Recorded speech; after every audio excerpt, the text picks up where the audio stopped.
Thank you for joining us for a bonus episode of Behind the Mic, powered by Revolt Podcast Network. I'm your host, Wize, RPN Community Manager and Podcast Enthusiast. Now, y'all already know the whole spiel I'm about to do. Follow us on Instagram, follow us on TikTok, at Revolt Podcast Network, and follow us on Twitter, formerly known as X. That's my new thing. You can follow us at Revolt Podcast. Now, do me a favor. Before we even get started to this pod, subscribe to Behind the Mic, wherever you listen to your podcast. That could be YouTube, that could be Apple, that could be Spotify, wherever. Subscribe. We really appreciate it. Now, on this episode, we are joined by a man of many, many talents. Ian Vaughn, host of Can We Talk R&B podcast. Thank you for joining us today. What's good, brother? Thank you for having me. I appreciate you coming on the show, man. Seriously. Now, today's episode is called Black Rhythm is R&B. And I thought, who better to have on the episode than Ian Vaughn? Again, like I said, a man of many contributions, not just to his talents, but to R&B sound and storytelling.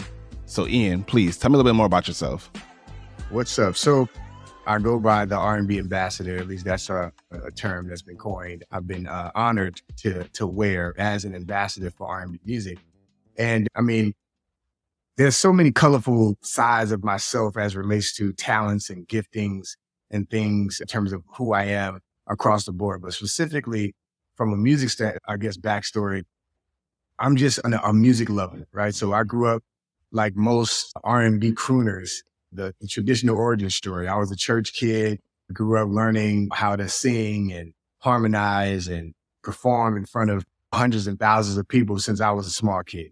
Fast forward to my first opportunity to perform, well, not to perform rather, but to record professionally. I was around 12 or 13 years old, and me and some other kids some of my brother and cousins or whatever, we were invited to a studio and record a Zydeco album that was on a label on Warner Brothers, the artist back when I was a kid. And we were singing background vocals for it. The project is called Choo Choo Boogaloo. So this is like, after being a church singer as a small kid, having the opportunity to go to real studios, like, man, like, hey, this is what I really want to do. You know what I'm saying? So got a chance to record a full album. And it was one of those kids' albums. So it's kind of like, if you remember Barney back in the day and they had the kids singing in the background, yeah. It was kind of one of those style things, but it was for Zydeco music. And nonetheless, the experience of being able to record, hear yourself, and watching the producers and the engineers helping us put this thing together, I really just was like, oh my God. And before I wanted to be a basketball player, I want to be an artist. I want to be a musician. And so that's my first opportunity to actually get a chance to record. But obviously I was crooning and I'm learning my gift and learning how to become an artist. So soon after, once I get to high school, I started a group with some guys, and that's really when I really started to develop my R&B chops as an artist. So I'm doing the talents, I'm performing, I'm writing, I'm doing all those things. So ultimately, I come from the pedigree. I say that all the time. Like, I am a student of R&B music from all of our greats from the 80s, the 90s. I'm a product of the 90s into the 2000s.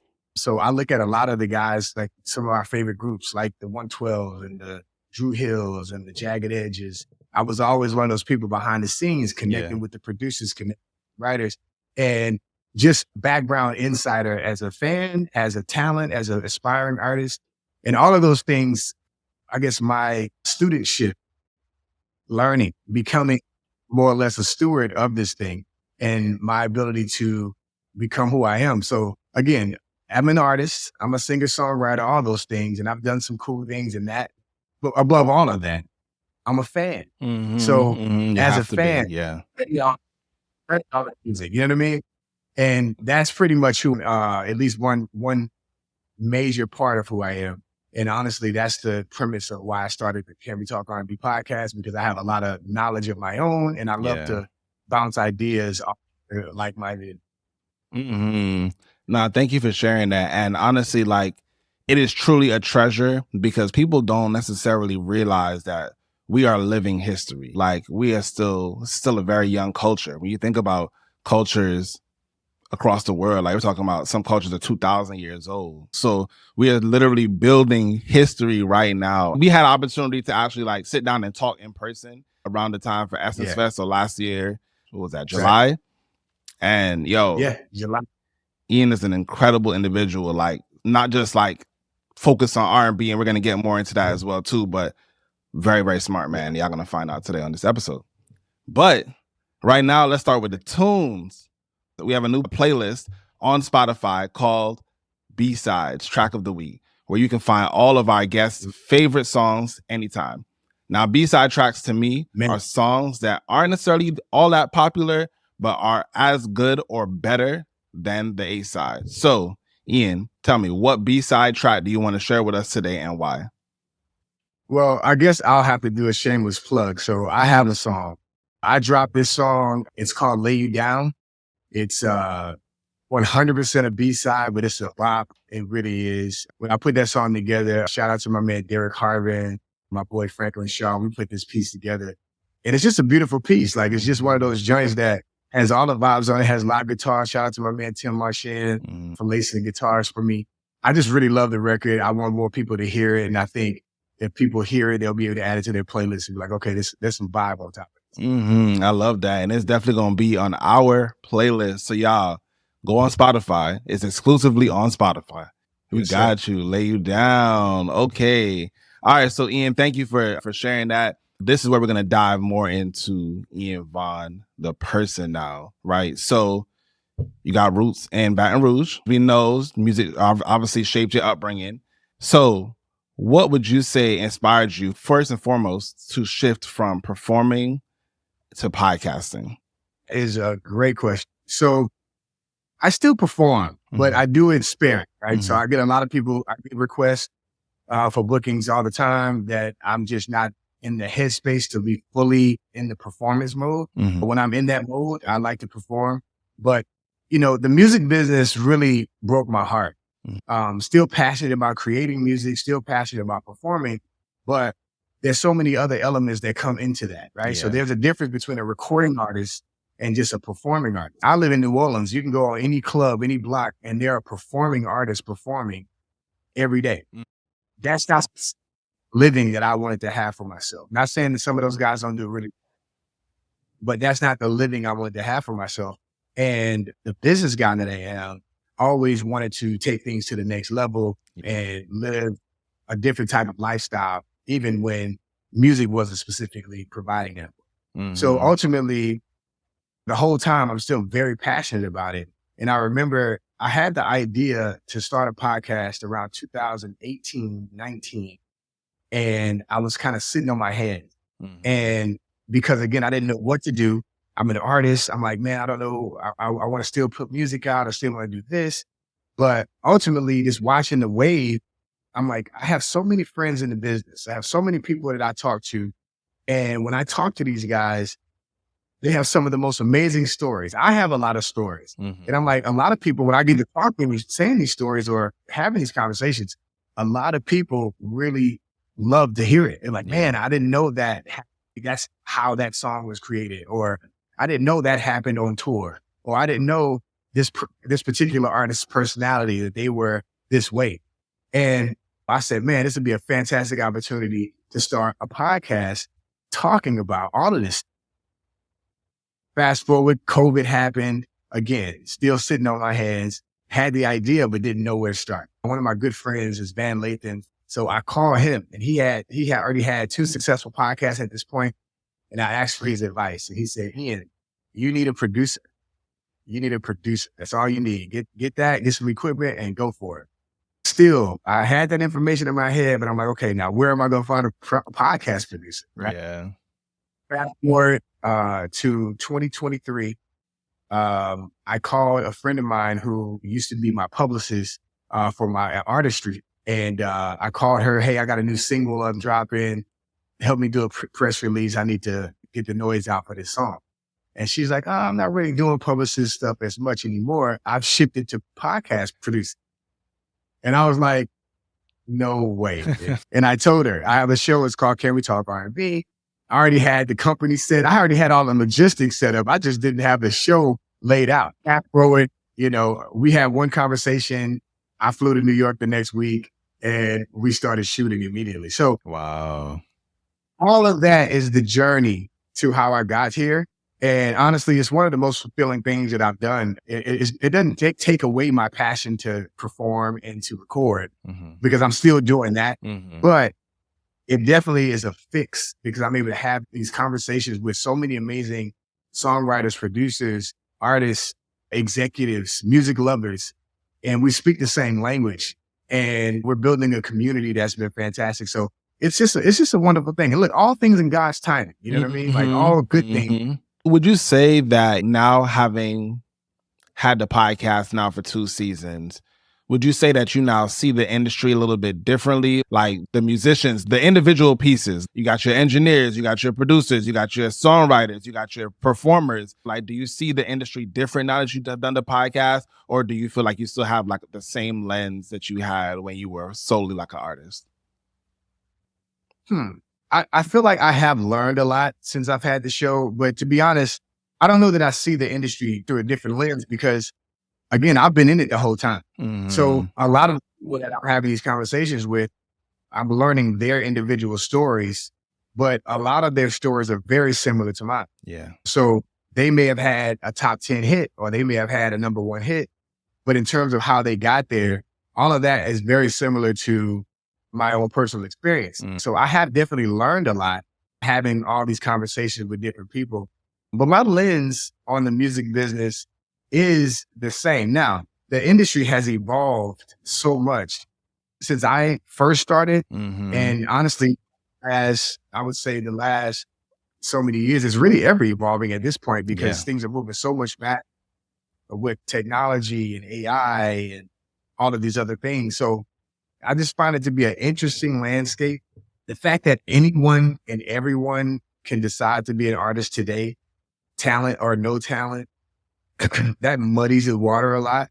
Obviously, the cream does always rise to the top, but it doesn't make it difficult when you pour everybody in the bottom of this jar and now you have to fight your way, show how talented you are. It's an interesting thing, but I enjoy having the conversations. And honestly, this pivot, I think, has just been just the best pivot for me. Yeah. Because as you can see, I'm a talker as well. So like, I love to have the conversations and then, building out this landscape.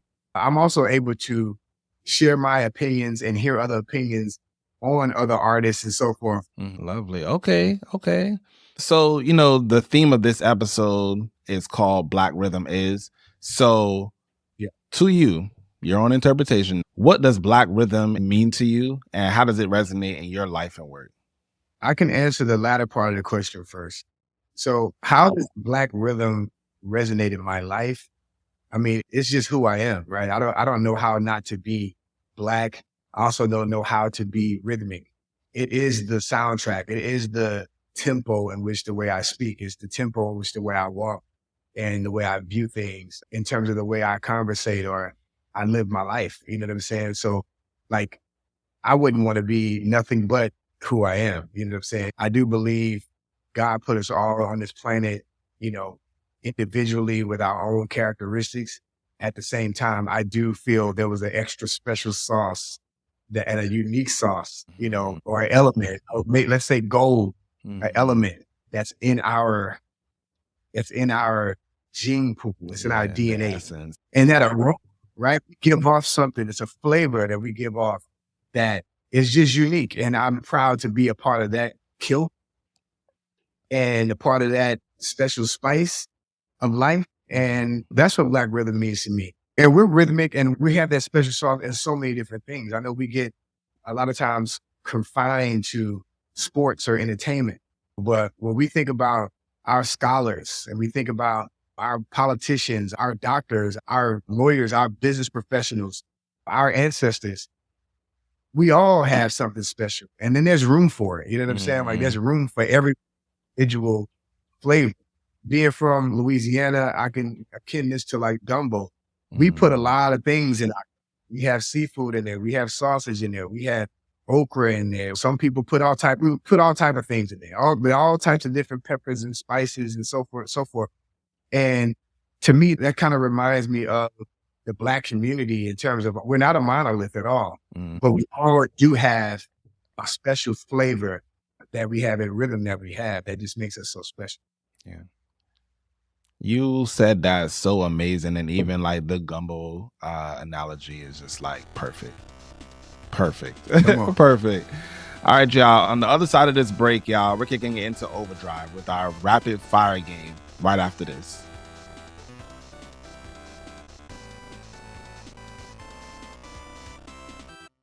I've always wanted to have the opportunity to talk to each of you individually, and guess what? Now I can, thanks to Fanlist. You can now visit fanlist.com/podcasts with an S and leave us a voicemail. Share your thoughts, your favorite moments, and even shout out a host that inspires you. Who knows, you might even hear your voice on the podcast. So visit fanlist.com/podcasts with an S to get started. I'm looking forward to hearing from y'all.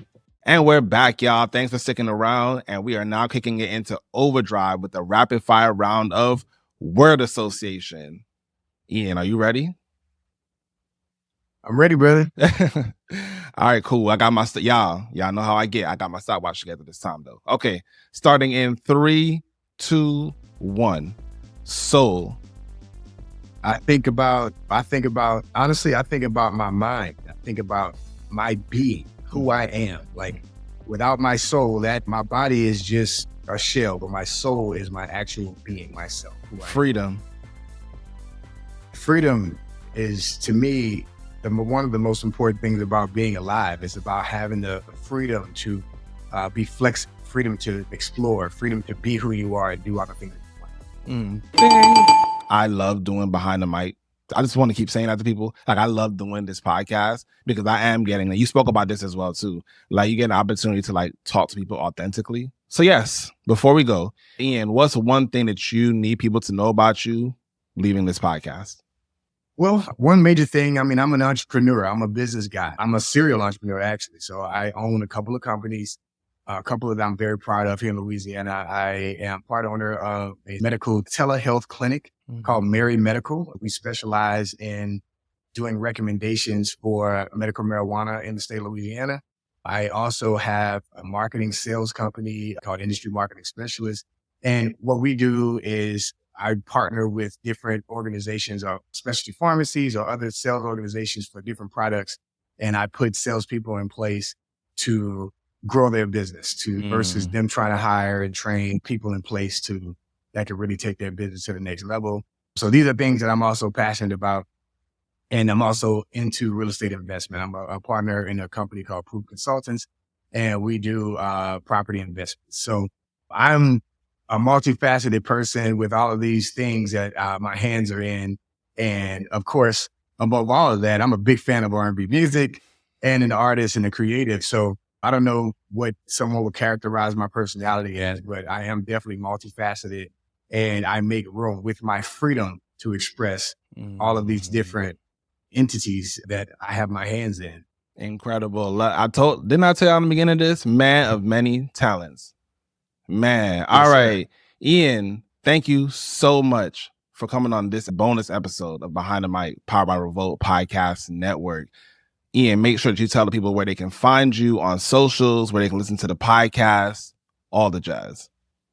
Absolutely. So please tap into Can We Talk R&B? That's everywhere. That's on YouTube. That's on Instagram. That's on Fanbase. That's on X and on TikTok. Can We Talk R&B? You can follow me directly there, or you can follow me on Ian Von Music. That's IANVON Music on all of those platforms as well. Tap in, man. We have some great episodes, great conversations with some of your favorites in R&B. Real quick, Ian, one episode. Someone wants to start the podcast right now. Where should they start? It's so many fantastic episodes. Like, one of the ones I would think maybe, I guess, start off season 2. We started with John B. We had one last season with Maya. I've had Donnell Jones. It's so many fantastic episodes. I feel like you could just hit random, literally go on, it's random, and just tap in. Brian Alexander Morgan, he's a producer and writer for all those SWV hits. Fantastic episode. There's just so many episodes that we've had that's been so amazing. I don't know. I wouldn't know where to start. Great answer. I knew you wasn't gonna be able to choose one. All right, y'all. Thank you again for listening to Behind the Mic, powered by Revolt Podcast Network. I'm your host, Wize Grisette. You all can find me at The Real Wize, Wize. I'm internationally known on the microphone as Wiz, Wizzy, and Wize, and I'm out. Behind the Mic, powered by Revolt Podcast Network, is hosted by me, Wize Grisette. Special thanks to the Indie Creative Network and Storytime Studios for editing and producing this podcast.